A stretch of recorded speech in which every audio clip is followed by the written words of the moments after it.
Salut, j'espère que vous allez bien. Aujourd'hui je vous retrouve pour le jour 7 du livre de l'Avent.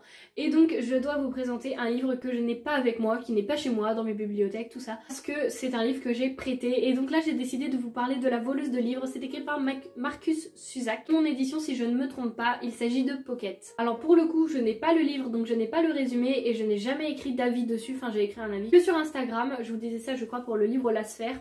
Donc je vais faire tout ça de tête, sachant que ça fait plus d'un an, enfin ça fait bientôt 2 ans quasiment, que j'ai lu ce livre. On est clairement sur un roman historique où on va être pendant la Seconde Guerre mondiale, où on va suivre une petite fille. Cette petite fille se nomme Liesel et 3 fois la mort a croisé Liesel et 3 fois elle ne l'a pas pris. Évidemment cette petite fille intrigue beaucoup la mort. Pourquoi est-ce qu'elle lui résiste? Pourquoi est-ce qu'elle n'a pas réussi à la prendre?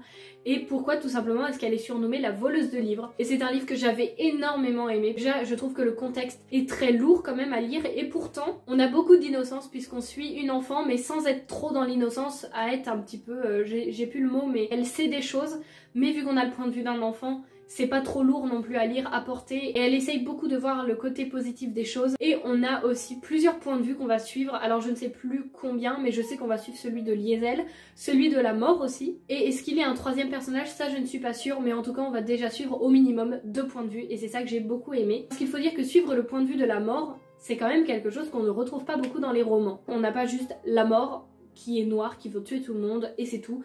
Non, on a vraiment toute une construction de ce personnage. En tout cas, on a vraiment plein de choses qui sont importantes, que je trouve très intéressantes. La mention du livre, le contexte historique, le point de vue de la mort qui est vraiment un personnage à part entière, et Liesel qui est au milieu de tout ça, qui est une enfant qui est, on va dire, innocente mais pas non plus bête, si je peux dire ça comme ça.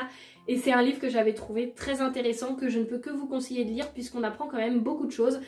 Et c'est un livre qui est quand même assez émouvant du point de vue du contexte, mais également avec des actions qui se passent. Voilà pour aujourd'hui, j'espère que je vous ai dit assez de choses qui peuvent vous donner envie de lire ce livre ou tout simplement de vous donner envie de regarder le film parce que il me semble qu'il y a un film dessus. En tout cas, j'espère que cette petite vidéo vous aura plu et moi je vous dis à demain pour le jour 8.